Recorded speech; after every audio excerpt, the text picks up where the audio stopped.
amongst the best in the world. The Deputy Commissioner East Khasi Hills R.M. Kurbah on Monday said that the order on odd-even system for commercial vehicles was based on the direction from the High Court due to space constraint in certain areas of the city, and the same was not applied to private vehicles as local taxis are major cause of traffic problem. Reacting to statements on why the order was not applied to private vehicles, Kurbah said that the order was based on a detailed study backed by research that commercial vehicles were the major cause for traffic congestion. Locations.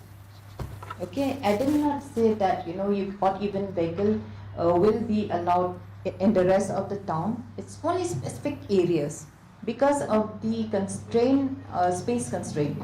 That has been so the order has been passed, and we've seen that it has helped, but we have not gone strictly.